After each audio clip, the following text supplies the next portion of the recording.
Hello and welcome. Chris from Missouri here, bringing you another video about vintage baseball cards. And on today's video, I have the Clemente collector. He's going to interview me on the Four Corners channel. So let me hit the intro here. Honey, is this the right button? Welcome to Four Collectors.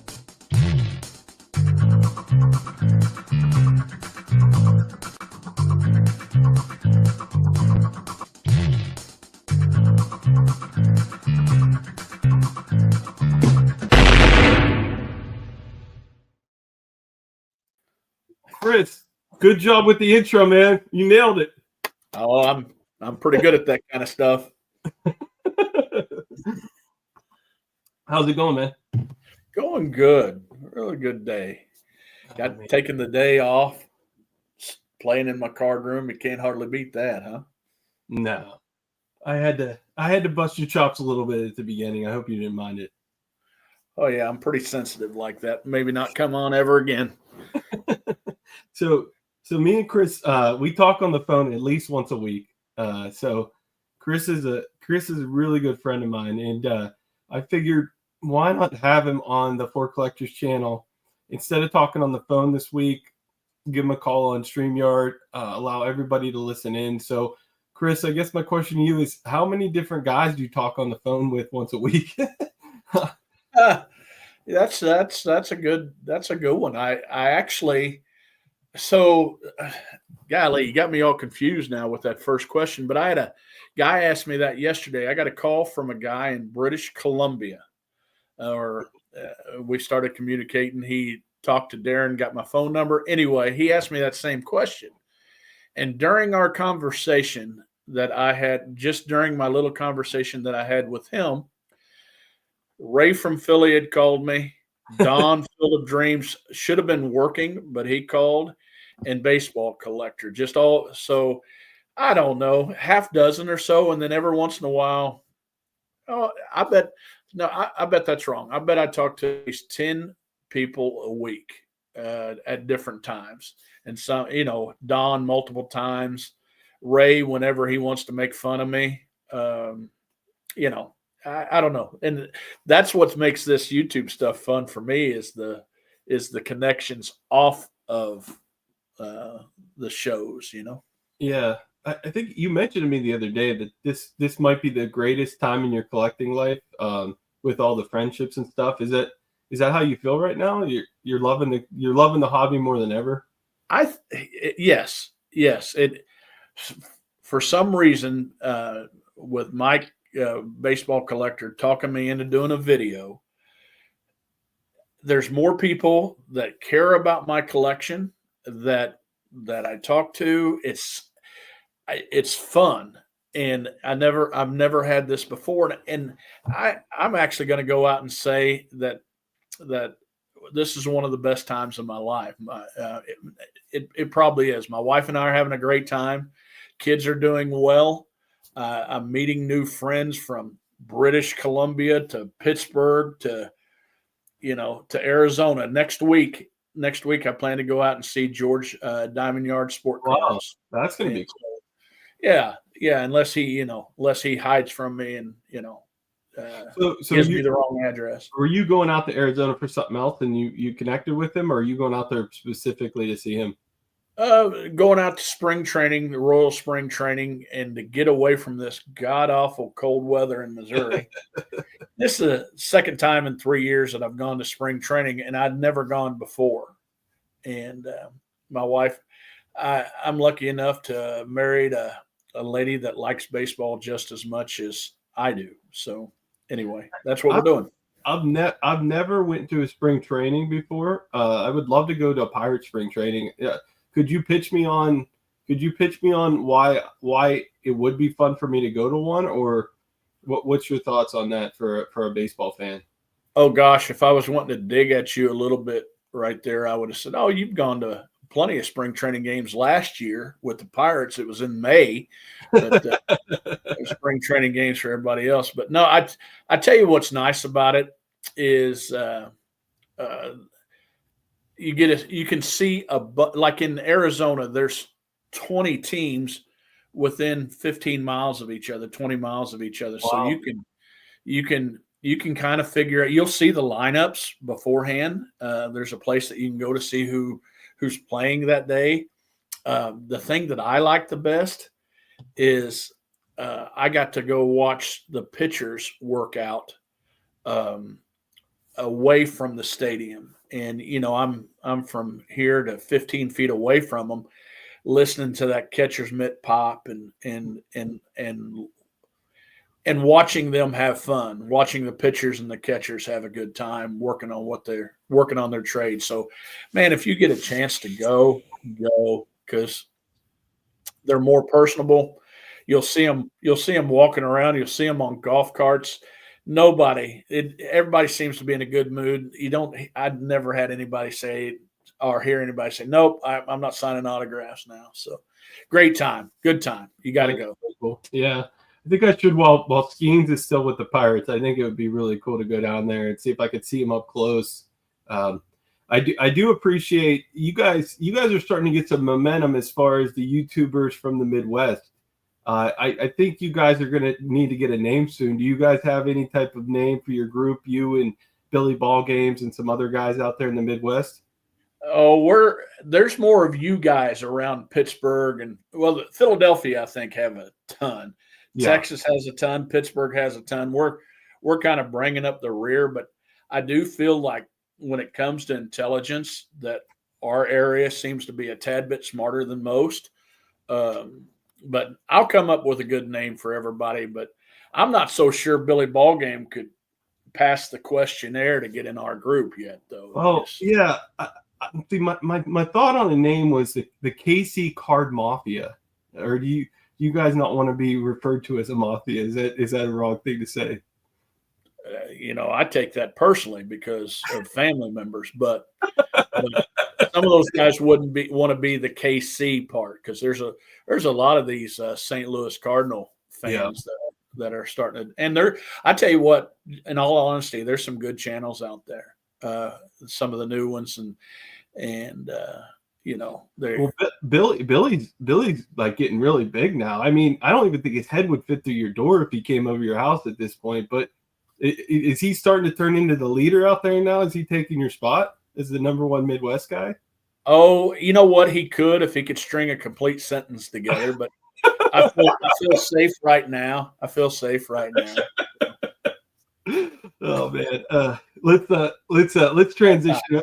Let's transition over to Strongsville because the one title we can give you is the mayor of Strongsville, and I do want to tell you first and foremost, we have four collectors. We'll show the video at the end, but we're doing a trade night there. But none of this would have happened without your influence as far as getting people to come out to Strongsville last year. I was one of those people that came out to Strongsville last year, telling everybody how great the show was, doing the get together last year. And, when I came up with the idea of the trade night, I called you and said, I want to do this trade night. And you're like, oh, I already booked the room for Friday and Saturday. And I was like, oh my gosh, Chris, you're ahead of the game. Like this was almost 9 months before Strongsville. So a lot of the stuff going on at Strongsville, I think the show owes to you, man. So I really appreciate you and you kind of getting this thing going. So thank you, man. That's been awesome. Well, those are some kind words, but listen, there's guys been going Strongsville for a long time, and Scott Reindeer Studio and Don Field of Dreams were the ones that invited me the first time, and then you got Josh, Mike Canadian Cards, and Andrew Nuff said Cards that have been going there for a long time. And so I really hope we didn't make any of those guys mad because they were they've enjoyed that with not such a big crowd, kind of quietness and stuff. So those guys are really seriously, Scott and Don inviting me. I'm so glad they invited me out a couple of years ago to see. And I'm lucky enough to see how it originally was, how small it was in that ballroom. And, but I tell you what, I'm looking forward to it. One of my favorite times of the year. can you tell just to kind of, I know everybody probably has heard all the different stuff we talked about with Strongsville, but can you share a couple dealers at Strongsville that you think you must go to their table, try to go to their table early on? Can you tell us a couple dealers you would rep for that we can try to go right for their tables? Oh gosh, yeah. I've seen a lot of them other places, but at different times, and I've been friends with some of them for a long time. But there's Stan's Vintage Cards is one of my favorites, just because I've been doing deals with him the longest. And that's kind of wrong, but I've been doing big cards deals with him the longest. He's the one that I got my Mickey Mantle rookie card from, and Willie Mays rookie card from Stan, and worked out a deal with him for some big cards. But there's him and Ash. Ash in a short time again when he got back in the hobby, he has become one of the biggest and best dealers at a show that you can see. And then there's some Tim Payne. I don't want to call him an old guard because I don't think he's even much older than me. But here in the Midwest, I think Tim's from Iowa, and he really works with people, and he has a good time, and so he's huge. And so the first time that I went to Strongsville, those guys were just set up at a couple of tables. They only gave them a couple of tables each, and I don't know, but one that I really have gotten to know, and I mean, you got Craig, you got Craig and Holly there. You got some guys that we all know, but I did not know William Chappell or Billy Chappell. And I say that he comes to St. Louis once a year, and he's it'd be like the kid coming into school, new kid coming to school, and he drives his car in a parking lot. You're driving a Pinto, and this guy comes in with a super nice 56 Chevy vehicle and gets out, and all the chicks go to his car, right? Well, his table's incredible. He's a great dealer. So, and and I'm going to leave out people. I mean, it's your best dealers from Philadelphia. It's your best dealers from Pittsburgh. It's your best dealers from Chantilly. It's your best dealers from the Midwest. And when I say best dealers, it's the best vintage dealers. Now, I want to apologize to, some dealers that I didn't mention, but golly, it's a star after a star. We're having a YouTube convention, get a YouTube content creator convention kind of thing. Yeah, talk about it. They might as well have a dealer convention, because everybody that's there is a rock star. Yeah. William Chappell would be my first dealer to go to, just because a lot of the cards I look for are the non-mainstream, the food issue, the Collins cards, things like that. And it feels like Chappell has the best inventory of that for me personally. I'm yet to make a deal with him, but you called out Stan also. Stan is somebody I've made a couple deals with. My Clemente stand-up card was actually a card I bought from Stan ungraded, and Stan's table is he has so many cards there, and they're stacked up by set basically. And for example, Mike Clemente was at the bottom of the stack, so you can't just scan his table and assume he doesn't have something. He has a lot. Well, let me tell you, Stan. I'm going to go on here and say Stan's not a good guy. He gets me. I'm walking up to his table. I'm walking up to his table in Strongsville, and he's got two of the cutest kids in the world. And he goes, "Look, guys, here comes Uncle Chris." Well, how do you not drop money down when you got two kids, little kids, calling me Uncle Chris? I feel like I need to pay for their future college funds, So, but no, he and his wife and they just do a great job. Got great cards. I seriously was working on the 55 run a little bit, just the Hall of Famers. And I asked him, I said, can you give me some of your raw, or no, some of your 55 cards? I'm working on a run. And I had to get through about 17 Roberto Clemente rookie cards to get to something. I mean, he had that much Wow. inventory, and it just, I don't know. They all do, though. They all Mind do. blowing. Yeah. So Chris, really quick, talk about your the Friday event this year. It's similar to last year's Friday event, but I'd love to shout it out on our channel just to make sure people go to it. Well, so we kind of did this last year. We're going to have a meet and greet. So anybody that can hear this voice, tell a friend that watches somebody else. If you want to just come in and pal around and shake hands and just have a good time with some content creators, they're going to be there.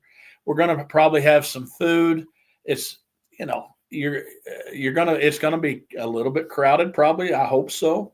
Yeah. But if you can hear this, please, we want you to be there. Matter of fact, some of my friends that do content creation stuff, their ego's so big. If you go up and tell them you watch their channel, Yeah. they'll get all giddy and all that kind of stuff. But however it's they are on YouTube, when you come meet them, that's who they are, and it's going to be a great time. Going to be a great time. So please, anybody can hear this can come to it. Yeah, I was there last year. What a fun event. It's a little bit, well, at least yours last year was less crowded than the event we have at the National, which was kind of nice because you could spend a little bit more time with each person. Granted, this year might be crazy. But yeah, it's so much fun. There was a bunch of guys that brought their pickups, that brought some cards to trade there. Yeah, it was great last year. I can't wait for this year. It's going to be nice too because I can take the night off.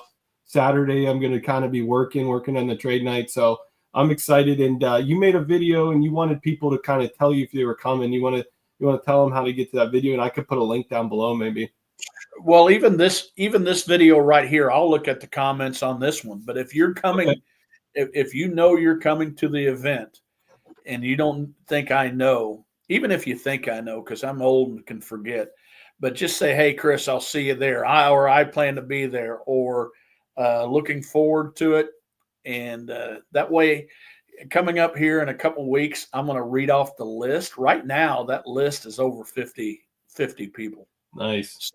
So, and that's early. And there's some people that are defiant probably and say, screw him. I'm not going to call and let him know. I'm just going to show up and surprise him.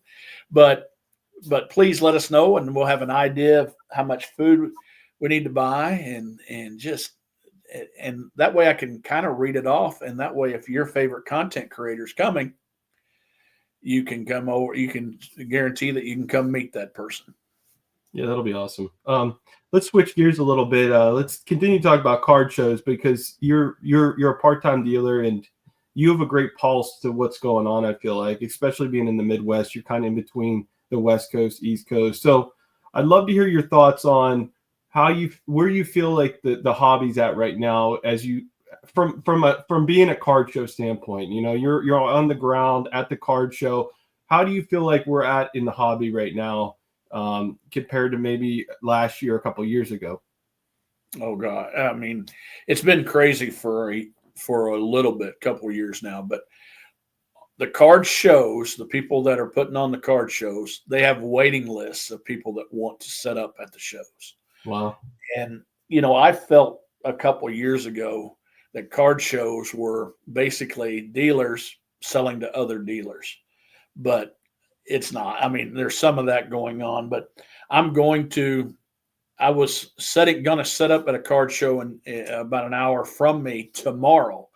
And I had to call and cancel because I can't commit to staying there the whole day. So I just don't want to do that. But in turn, I have family in, so I'm going to have to be driving to St. Louis. But there just so happens to be a card show in St. Louis. So me and my friend Tom are going to go to a big card show in St. Louis. Now, I tried to set up in that, but he had a waiting list of over 30 people. Whoa. And he likes me. I mean, the dealer he likes me a lot and said, He "Hey, says Chris, okay. if somebody drops out, I'll get you in there." But he said, "Believe it or not, I have 33 people on the list wanting them to call Wow. me." So I've gone to a couple card shows in Kansas City already this year. They've been full. They've been packed. It's just, I don't know. This is a fun place. It's a fun place and a fun time in the hobby for me, and I'm glad I'm part of it. That's really cool.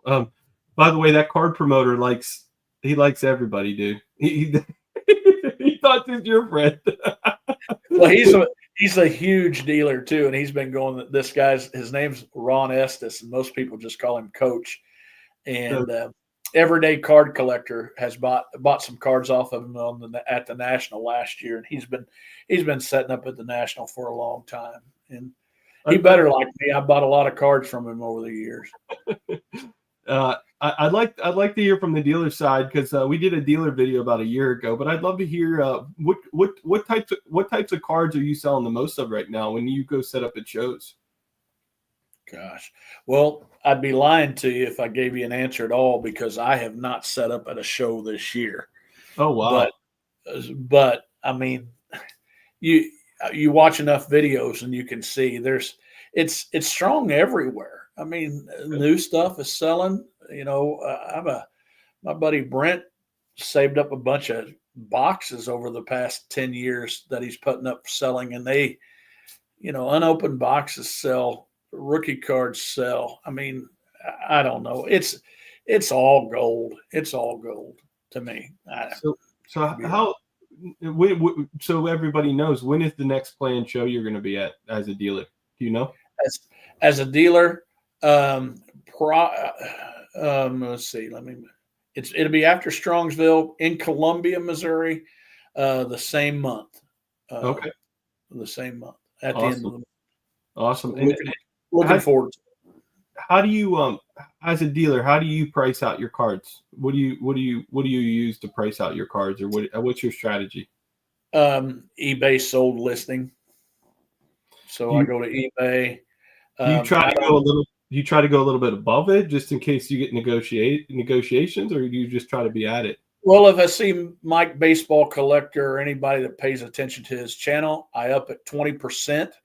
Because when he says he doesn't pay sticker price, I want to be able to compete with those guys. So I'll up at 20%. No, I might put a sticker on it a little bit, higher. But I really, I'm there to sell cards. I'm there to sell cards so I can go buy another card. And every card that I have in my case is a duplicate. Now I might bring a set. The Red Heart set I usually bring with me that I have overpriced a tad. At least I did last year until I almost sold it a couple times. So I decided I didn't want to sell it. So I brought it home. But no, I put it at the high end comps and look to negotiate it. And I look to sell it. So another question for you is, I feel like in retirement, I would love to possibly be a dealer just because I love cards so much. It would just be awesome. But from that standpoint, like you said, you haven't done a show this year. You're going to do a show after Strong. So you're kind of like a part-time dealer. Do you want to be bigger? Do you want to be like kind of full-time like some of the other guys, or is this perfect for you? Well, right now this is perfect for me. I could have set up at 2 shows already, but traveling with my wife at one, when I'm in Arizona, there's a big card show over the weekend there that I could set up at. So, I mean, the hard thing for me is to keep inventory. And I think if you had the vintage dealers, they'll tell you that. A lot of them, that'll be one of the things they'll tell you is coming up with inventory is hard because, a lot of times people take stuff to shows to sell.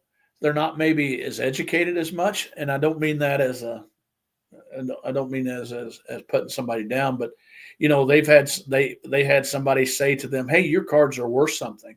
They have some value," and they look them up real quick on eBay, and they don't know how to look them up, but they'll see that a Ken Griffey Jr. rookie card sold for $700, and they have one, and they want $700 out of it, and it just, Yeah. I don't know. But getting inventory can be tough. But yes, when I retire, and I'm kind of retired now, but I'm wanting to get cards more. I have more fun at shows picking up cards than selling cards, even though I do have a blast selling cards. I have a blast selling cards. Gotcha. But I'm not a dealer. I'm not a dealer yet. Okay. Hey, let me switch gears a little bit. I have a question for you and the people watching, and I guarantee you won't get the answer to this, but here it is. Who is graded by PSA? Okay, all time graded, not just this year. Who is graded more than Michael Jordan and Ken Griffey Jr.? What? Who is graded more than both of them all time?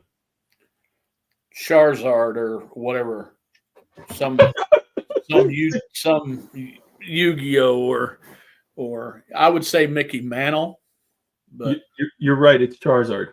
Charizard has been great. You actually got it right. Charizard has been graded. Of course, I got it right. I got it right because you said you're not going to get this right. So all and separately, all time this Charizard from 1999 from my collection, it's actually the fourth most graded card all time. The fourth most graded card all time. The only cards above it are the Ken Griffey Jr. cards and then another Charizard card. So this is where I'm switching gears though to Chris, because you're at card shows, okay? Okay. Here's my hypothesis, and I know people tune in for the sports card side, but I'm getting there. My hypothesis is the biggest threat to Fanatics is Pokemon. The biggest threat to Fanatics is Pokemon, because obviously they don't own Pokemon. I honestly feel that Pokemon cards are and if you look, the place to look is the gem rate data.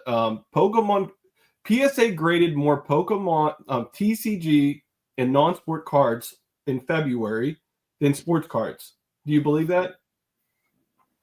Sure. Yeah. So PSA is getting a ton of Pokemon in, and all we keep hearing is Pokemon's harder than ever. I know my son is into Pokemon. In the last 2 months, we can't find cards at Walmart. We can't find cards anywhere that we could find them last year at this time. What's your opinion on the fact that Pokemon's popularity seems to be greater with younger folks than sports cards? It feels like right now. What's your thoughts on that in general? Would you agree with that? Well, the stats are stats. I agree with it, and don't really have a side to take on it. I mean, that good. Good. I hope they don't go through what baseball card collectors did in the 80s, to where they print so much stuff. But listen, if there's a lot worse things kids could be doing there, and I know it's not all kids, but I see sometimes people kind of make fun, and I make fun too. Listen, the first thing I almost said when you pulled that card out is I don't collect those cards, and then I give you a 10 reasons why. But listen, I saw a guy, made friends with a guy that had his son collected Pokemon stuff, and he collects baseball card stuff. But they get to go to shows together, and he spends time at the table with his son. I don't care. care if they're looking at aspirin bottles, man. Mhm. If he's getting to see if he buys that card for that kid and gets to see the joy in that kid's face, how much is that worth? So I think we need to get a Pokemon dealer or a collector on and see what they think of it. I mean, I guarantee you. Let's see, is Card Cutter is he a Pokemon collector? Because I've seen him have Pokemon Wars with Dave Berg's son. You know, Yeah. and I guarantee you, Garrett doesn't give a rat's ass what Chris thinks about Pokemon cards. You know what I'm saying? So Yeah. I'm glad it's strong. I mean, I am. I seriously am glad it's strong. I don't. The negative part of if you want something negative about me about it, I don't like going to shows. That's what I was going to bring up next. But hear me out, though. Hear me out. Yeah, good, So good. I go to shows, and I can go through a show really quick. Kansas City Card Show. It's a big show. I can go through there real quick, and I can spot out about nine to 10 dealers that I'm going to go try to do business with, right? Yep. And so, and I would guarantee you, new card collectors and Pokemon stuff, they walk the aisles like I do. And if they see vintage stuff, nope, I'm good. And they just kind of walk by them. And that's kind of how I am when I see a lot of Pokemon stuff. But what gets me, what I want to throw my hat down on is I go with somebody like my friend Tom, who I talk about quite a bit. And he'll come and say, look at this card I picked up. And it'll be a 54, whatever, Red Man or whatever. Where did you get that? And he'll say, well, the guy had nothing but Pokemon, but he had 2 vintage cards.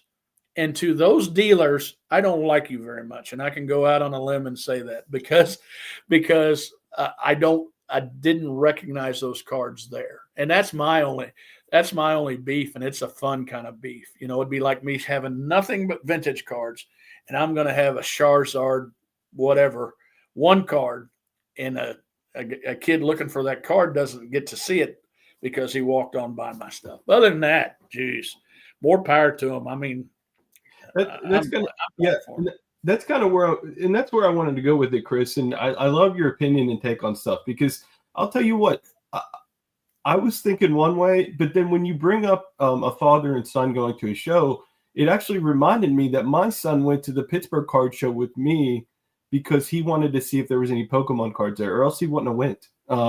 Which is, hey, we got him in the door, right? So my point to you is, when I'm at the National, one thing I always have to get is something, a Pokemon card of some sort for my son, because I'm just not able to take him with school and everything. Not with school, but with me hanging out with all the YouTubers and stuff like that. It's just not. He's too young right now. But there's about 5 or 6 guys in there that pretty much only sell Pokemon at the National. Now, if you were running the National, or a bigger card show of that sort, I guess you could look at it 2 different ways, right? Should they let a few TCG vendors in there to allow just, okay, we have some in here, okay, maybe some of those people will buy tickets, or do we say this is sports card show, unless your majority of your cards are sports cards, what should the show promoters do in these situations, and what should the National do? Should they have more Pokemon moving forward? I'm just asking you what they should do. It's a weird situation, I guess. Okay, well, if I was putting on the show, it depends if I needed the money. Okay. I want to fill that room. I want all the tables to be filled. There's nothing worse than going to a show that they have empty tables, because if you're a promoter, that's embarrassing. And I want to fill that room, but I would love for somebody to have enough cojones to say, hey, we're having a sports card show, but it's only new stuff. Or we're having a Pokemon or non-sports show. I like that. I like that idea, but I still think there's a possibility that we might be missing out on something. Your best friend might collect something else. Greg Midlife Cards collects Pirates cards. Like, Yeah. that's not for me. That's not for me. But if I want to catch up on something, I'd like us to go to the same. If that's there, I'd like to go to the same kind of show. So I don't think there's a way you can separate them. You could have some guys that tell you we have nothing but vintage, and we're going to put you old cantankerous guys right here. Or we have some young guys that say, man, get us away from those old guys. They don't like all the action on our table, but again, it's working right now. Who are we pissing off? If somebody's pissed off because they went to a card show and they didn't have any fun going to a card show, and what kept them from having fun was watching somebody else have fun collecting other stuff. They saw that and it just makes them mad. Golly, they need to find a different hobby. I get frustrated. I've gone to a card show, 25 tables, and I was all excited because the time before I went, I picked up about 10 cards, and I go to this card show, and there was not a single table, not a single table that had anything that I wanted, and I drove 2 hours. I was frustrated. Well, but it didn't keep me from going to the next one. Yeah. The ugly kid going to a dance, but he likes to dance and no girl wants to dance with him. That's not going to keep him from going to the next dance, right? Because there's always a chance he's going to be able to dance with somebody, right? So I like your question, and I didn't even come close to answering it. But no, I think somebody out there. I think you're saying the Nationals should continue to allow some Pokemon dealers in there because somebody might go that wants those type of cards. I think that's basically what you said, right? Right. And, we're going to Strongsville and I'm telling everybody how much fun I had before. And it was mainly just vintage cards. I mean, it's mainly vintage cards. So don't go looking for anything else. But, if I was a promoter, in Strongsville, lived near Strongsville, I'd find me a hotel that with a ballroom that said, hey, they're doing an all vintage show there. Take a break from that all vintage show and come over and see my Jalen Hurts rookie cards. Come over and see Patrick Mahomes. Come over and see Charizard. I mean, to me, that's some pretty good promoting. I'm gonna, now we'd do a video saying, okay, well, if you like vintage, you can go here this day. And we'd be promoting them. We'd say, and then if you like something else, come over here that afternoon. So, yeah. But I think, listen, cards are here to stay. Vintage cards, new cards, Pokemon cards, they're here to stay. They're going to stay for a long time.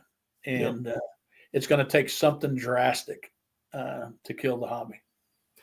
Yeah, I do love your take on it. And, I have some different opinions just because I'm 38 and I was a kid when Pokemon came out. A lot of guys who watch our channels are a little bit older and their nostalgia is maybe Garbage Pail Kids cards, right? So I can kind of hit it from that angle and I can kind of see why somebody would want like a Garbage Pail Kid card or a Star Wars card. But let's switch gears real quick. John, 3D80s kid, who you've been on his channel a couple of times on his shows on For Collectors. He has a new show on For Collectors. He had the first episode recently. I'm going to put a link down below. It was actually last Wednesday. And basically he has collectors on and he says, can you show me your 5 cards you think every collector should be interested in owning? And I love the concept. The first video is already over 1,000 views. So people are loving the concept. I love the concept. So to promote that, I asked John if he's fine with it, and he said he was. I said, can I do that exercise with Chris today? And I can't wait to see what 5 cards you picked out, Chris. So to tell everybody the background real quick, though, the one thing is 4 of the cards have to be under $100, and 1 card can be unlimited budget. So Chris, what's your thoughts? What card did you bring to the table for this? well, first of all, let me tell you, I don't like the idea. he's going to have a ton of people on there telling them, and that's great. John's channel by itself is just, it's what he does is incredible. So people, if you don't watch that, you should. And For Collectors, that is great. But showing 4 cards under $100, telling you what you should have is bad advice, I think. But I kind of get it. But so I'm going to show you the card, but I'm going to talk about what, I don't know. Just, I guess I'll show you a freaking card and you tell me. And then you want me to show you a card? Yeah, show me a card. What do you got first? Let's see. Okay. Now, a card that I should have, and anybody that collects like me should have, I believe they should have a card, their favorite card. Okay? So you got to have your favorite card. And my favorite card under $100 is the 1976 Topps Johnny Bench. Now, I'm not saying you should have a 76 Johnny Bench, even though if you were smart like me, you'd have one. But what I'm saying is if your favorite player is Roberto Clemente, Theo, you need to have your favorite Roberto Clemente card. And this is my favorite Johnny Bench card, right? So that's my number one card. And this is in a 4. So this could be your favorite card under $30 kind of thing, right? So yeah. Hey, I actually have my favorite Johnny Bench card here. I wouldn't mind showing it. I mean, I think this is Johnny Bench's best card personally. It's actually his second year card, the 1969 Johnny Bench card. And if you win it from a guy named Chris from Missouri, who's a Johnny Bench super collector, it's even a better card. So I think this is Johnny Bench's best card. Yeah, well, whatever. Whatever. He's got the wrong number on spring training. He's got the wrong number on. All right. Don't you agree with that though? If you're a collector, have collect your favorite card of your favorite player. I agree. And mine for Clemente is the 71 Topps. So if I was on John's show, that would be actually the first card I would show. I agree 100% with you. Okay. Yeah. Okay. Second card. I think if you are a collector, you have a card of your favorite player playing today. Nice. Okay. So my favorite player playing today has changed, and it is Bobby Witt. And what's special about that card, Chris? Because I'm not a modern collector. Is there anything? No. I mean, It's got Bobby Witt on it. I'm actually a Bobby Witt collector. I was to me, I grabbed this because it's not a rookie card and I know it's under $100. And then I guess I'm wrong. It is a rookie card, but I think it's under $100. And if it's not, you know what I'm trying to get here is, and to me, I don't have a ton in common with a modern card collector, but what I hope I have in common is that they have a favorite player that's playing today. So with any modern collector that likes baseball, if they have a player playing today, I can talk about it. I can show my card and talk about Bobby Witt. They can show me their card and talk about who their favorite player that's playing today. I'll show mine. I'll play along with you. Okay. My favorite modern player today is Andrew McCutchen, and this is one of his rookie cards from Bowman Chrome. And I love Kutch. Kutch was one of the reasons why the Pirates, made the playoffs finally. And then we traded Kutch, and then now he's back again. So it's between him and Skeens as my favorite players playing today. So, well, good. Yeah. There you go. Yeah. So I thought both those made sense. Seriously, your favorite player and your favorite player playing today. And then I am, and I know Paul, I know John poo poos on rookie cards, and but Who, that's John? exactly, exactly. But I I'm a big rookie card collector myself. I mean, that's that I say it all the time, and I collect the post-war rookie Hall of Famer, and the number on this slab dictates whether or not I can afford this card. And I know, oh gosh, everybody's going to be not everybody, but people are going to say, oh gosh, you're showing the number, but this is well under $100. And if you like the way that card looks, you can get you a good card. You can get you, I mean, that card's to me is well centered, all that kind of stuff. It looks good. Now I have a lot of George Brett rookie cards, but let's say you like somebody else, in that era or a little bit before that era, you can find a rookie card of a player under $100 if you go after the right card.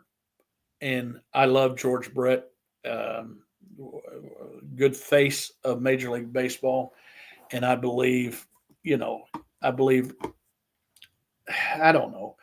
I'm going to say I believe everybody that you should have a rookie card in your collection, and that's the one I have in mind. Yeah, my favorite player rookie card is over $100, Right. even in an authentic.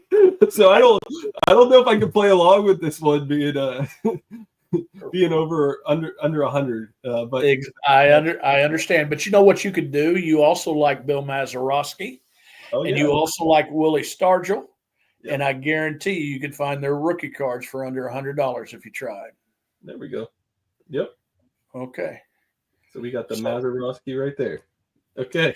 All right. and What do you so got? What do you got for number 4? and here's to the new card collector that is saying to me they don't want that card. And I get that, but uh, maybe if you can feel a little nostalgic, think about who if your dad had a favorite player or your mom have a favorite player, and go after that card. So when you invite me, new card collector, over to your house to look at some of your cards, you can say, that George Brett, that was my mom's favorite card, and that's why I have it in my collection. Or that was my dad's favorite card, or that was my buddy across the street, or something. So anyway, get a little nostalgic that way. Nice. I do like that, and I like that also of get a card that reminds you of a memory, or that's a childhood card that was maybe your favorite childhood card. To me, that would definitely be a card that should be in your top 5. So what's number 4 for you? Okay, so this is not, but I'm going to show this card. If you are a vintage collector Okay. and want a big name player like a Clemente or an Aaron, remember back in the day they had some of this stuff that was easy to go after. So remember, there's other options for you to get other than Topps cards, other than Bowman cards. So, but that is not that's not. I just want you to remember it. I think every collector would long for an iconic card to be in their collection. For months now, I've been just kind of whining so I could get hopes of getting a Charizard card like you just showed there in my collection. And so I'm glad you have it in your collection. But I have an iconic card. Now, this one's over $100, but you can definitely get one of these under $100. And it's an iconic card. And No. it's King Griffey Jr. And I believe that's one of the top 3 most recognized baseball cards in the hobby. And I think everybody would like to have something like that. Yeah. Oh, let me show my iconic rookie, or my iconic card in the hobby. I have right here. Let me get solo here. So I have right here my Robin Yount mini rookie card, and it's actually from Double D Vintage. But to me, this card is in the Sports Card Hall of Fame, and for good reason. It's iconic, and I believe you could find some Yount rookie cards for under 100. So hopefully that qualifies. So I just thought of something there. Okay. Don't go screen by yourself, but hold that card up again. Okay. So I hope I know Dylan's thick-skinned enough to say that, but I don't think it's fair that you got the only mini size card from Dylan. I want a mini size card from Dylan. That's what he should be passing out at Strongsville. He needs to come to Strongsville and pass out mini cards. So Dylan will get that. So anyway. I like it. The short joke. All right. So last but not least, the fifth card is the no limit on how much you spend. I can't wait to see which card you decided on. What are you thinking on this one? So this was tough for me, and I was going to be funny, try to be funny, and say the card that I want is a card that Mike Baseball Collector doesn't have, or Don Field of Dreams doesn't have. I don't care what it is. I want a card that they don't have. That way I can go, ha, ha, ha, I have that card. But I went a different direction. And a card, if you're in it long enough, I understand if you're a modern collector, you're not going to want one of these. But one of the most iconic Americans, I think, is Jackie Robinson. Nice. And I think this is a, 48, 49 leaf, whatever you want to call it, of Jackie Robinson. And it's it's not an inexpensive card, but I'm glad I have that in my collection. And I think everybody would. You hear this stuff about, oh, I don't want a card. I don't want a card that is not centered, or I don't want a card with rounded corners.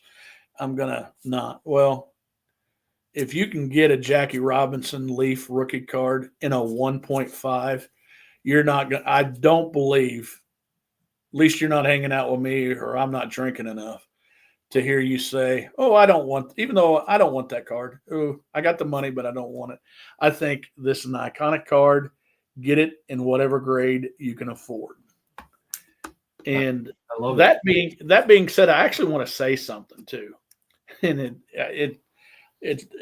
I wish if you were going to give people advice today about going to a card show, it's some great advice that I'm pretty sure I know what advice you'd give somebody, but it's some advice that I wish back in the day I wouldn't have taken, and I wish I wouldn't have heeded to. Because how many times do you get on here? Do you hear on YouTube that when you go to a card show, don't buy anything that might kind of hurt your family's budget for a while. You don't want to do anything that's going to hurt your family budget for a while. So I'm going to say wrong. Back in 1983, I could have bought a Mickey Mantle card, a 52 Topps Mickey Mantle card, for a reasonable amount of money. But I was going to prom, and I needed to get a tux and a corsage or whatever. Needed to pay for tickets, all that kind of stuff. And my friend says, don't get that Mantle card now. You can get that anytime. You got something important you got to do. And if I could go back and slap him upside the head, I would do it. So what I'm not telling you to go out and ruin your family's budget, but some advice, just listen to some advice that people give you, might not be the greatest advice of all time. So anyway, I wanted to say that today because I talked to the friend today that gave me that advice, and I told him how dumb I wish I wouldn't have taken his advice, but no. I hate to say it, I see where you're coming from for sure. And the card I would have picked out is similar to Jackie, made an impact on Latin American players, and that would be the Clemente rookie card. I don't see how you would buy a Clemente rookie card and a year later go, I regret that. And the way I think of it too is an iconic card like this or a Jackie Robinson card. They're so iconic. If you needed the money, I have a feeling you're going to be able to at least get 85 to 100% back of what you paid for it. So, so yeah, it's not one of those situations where if the market tanks and you need the money, you're going to be in trouble. This is my opinion, right? I agree with you though. No, and that's to me, it's a fun kind of opinion because a lot of us can look back and think, I could have had that card instead of that. There was a time, that I bought a bottle of pop or instead of a pack of cards. Well, I wish I would have changed that up a little bit now, wondering what I could have gotten out of that pack, Yeah.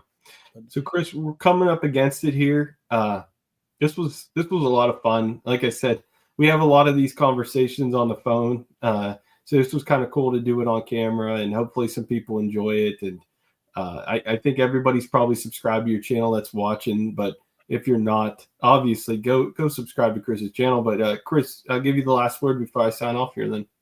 Well, so this thing that John's doing on his channel, this is fun, and I want people to look at it like this is what they're telling you the great cards are. They're not telling you to quit doing what you're doing.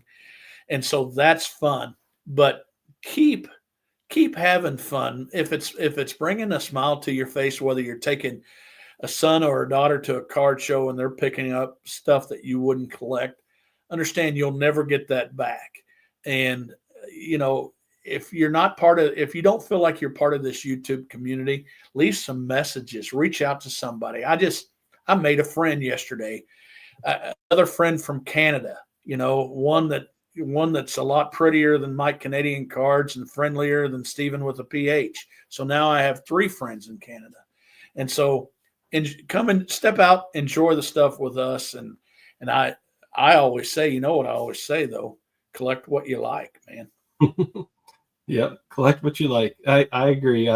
Thanks, Chris. You're an awesome guest. Thanks anybody that stuck around and watched. You guys could watch any video on YouTube tonight. There's so much good content out there. Thank you for taking time out and watching. And I'll see you guys in the next one. From the early days of baseball cards, Babe Ruth. people have been trading them back and forth. McCovey's off the table. We at 4 Collectors have been trying to carry on that tradition. I can do that. Okay. That's a deal. And now we're taking our show on the road. At the Strongsville Sports Collectors Convention, 4 Collectors, with support from a few of my favorite things and love of the game auctions, is hosting Vintage Trade Night at the Best Western Strongsville Ballroom on Saturday, April 12th from 6 p.m. to 10 p.m. With the help of our generous sponsors, admission is free and free pizza will be provided. Be there to join the fun.